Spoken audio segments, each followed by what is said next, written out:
Hey, let's bring in Laura Ingraham. Laura, how are you? Oh, first of all, I'm so jealous that you guys have bowling there. When I was a kid, we used to do duck pin bowling in Glastonbury, Connecticut, and those are like the best memories from high school. Like going with your friends, duck pin bowling, playing Pong on the video games. It was cool. What's duck pin bowling? Never heard of that. It's smaller balls, and I used to play softball, so I could just like throw them right. You don't have to roll them. You could just throw them at the pins. Yeah. It's like candle pin bowling, duck pin bowling. Bowling brings people together. I think it's great that you guys are promoting it. Right. It is, and it's on our plaza, and our faces are on the ball, so we really can't resist. Awesome. All right. All right, let's get started. Laura, we have a Fox News alert. A federal judge is ordering the State Department to hand over all of the emails from Uma Abedin, and they want these emails before the election. And we just got an exclusive look at some of these emails. Here's one of those messages, Laura. We'll get you to react to it. Citizens United has this. Abedin wrote to her staff, "Those of us in the Russia traveling party will be leaving Blackberries on the plane once we touch down in Moscow tonight." And one of her aides responds saying, "Are they taking them from you because your ClintonEmail.com should work?" And then Abedin admits it's for security reasons. "I don't want to use that one either. They're in Russia. They're talking about emails and securities and Blackberries." What does this tell you? Well, it tells you, contrary to what they were all trying to tell us, last year, they understood there were security implications with the way that they were using email. And it also, once again, demonstrates the interconnectedness between the foundation and official government business. This was an official government trip, yet the, Clinton Foundation ties and emails are all over it.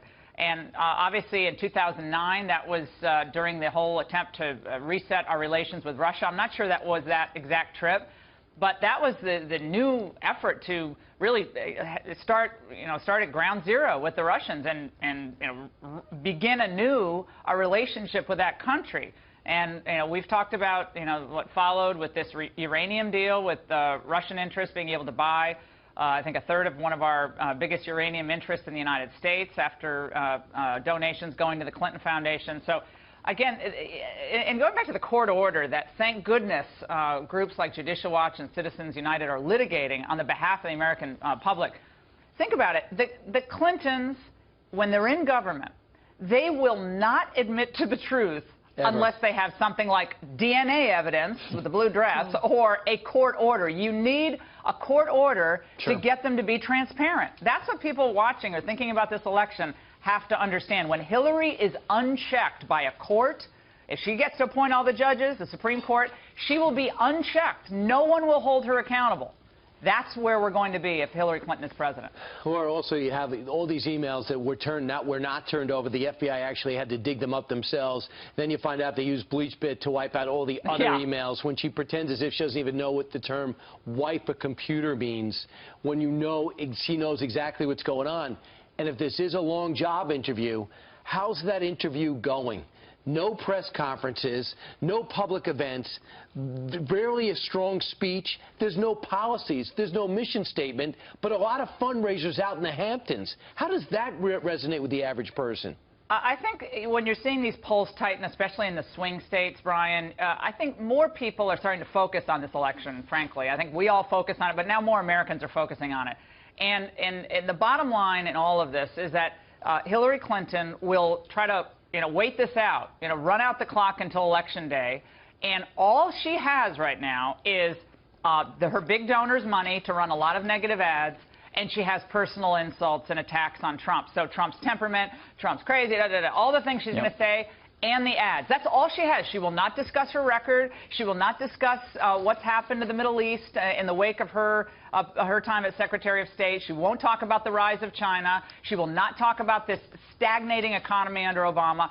She will not discuss this because it's going to be more of the same in the status quo. It's going to be Trump's, tax on Trump and the big donors funding all the ads. That's the campaign. And so for all their comments, well, Trump's not substantive. Trump's giving a major speech on immigration tomorrow. He's given major trade addresses. He's released his economic plan. And Hillary Clinton is literally hiding behind her big donors in Santa Monica and Palo Alto and all over the country. Well, she's certainly trying to make the case a referendum, the entire campaign a referendum on Donald Trump. Speaking of Donald Trump, you mentioned a major immigration speech he's going to give tomorrow night. There's been a lot of speculation about whether he'd back down on some of the deportation approaches he has. Will it be a physical wall or a technical wall? What are the types of softenings that you think would hurt him? Because a lot of his supporters love him because of his immigration stance. How soft would be too soft, and do you think he'll soften at all? Yeah, I think the way people are framing this is not quite right. I think in the end, the way most people are going to look at this is, if you're okay with the way the borders have been over the last 8 years, very porous, with all these people streaming across the border and just allowed to stay here, if you think that's okay, you need to vote for Hillary. If you think we have to start enforcing the laws, we definitely need real border enforcement, including a wall. Part of it will obviously have to be, drone and technology, but you have to have a meaningful enforcement policy, or I think he's right, we don't really have a country. So it's either enforce law or leave it the way it is. So the rest is details, or are there certain aspects of it, Laura, hey, we're going to give a path to legalization, or hey, we don't really need a fence here?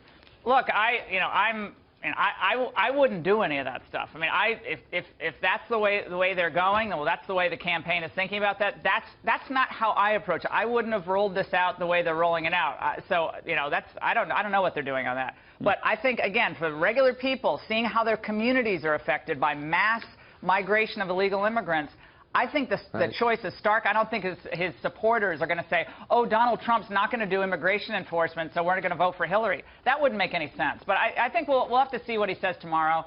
And, again, enforcement versus non-enforcement, I think that's the dynamic. And then Saturday, the big speech at the Detroit church, I think is going to be great. The word is he's going to be taking questions there, too. They're worried, guys. They are worried because, that Pew poll shows Trump, I think, at 16, 17% among African Americans. He's already up over where Romney was. They are freaking out over in Brooklyn, where the Clinton campaign headquarters is, because they're seeing it's making some inroads. That's all they have, scare tactics with the minority community and the black community. And if they lose those scare tactics, they're in big trouble in this race. And he's doing better in the swing states, too. All right, Laura, great to see you this morning. Thank you so much. Thanks, guys. Yeah, the Trump campaign also put out a tape of Jesse Jackson praising Donald Trump's commitment to minorities and underserved communities back in 1999. Wow.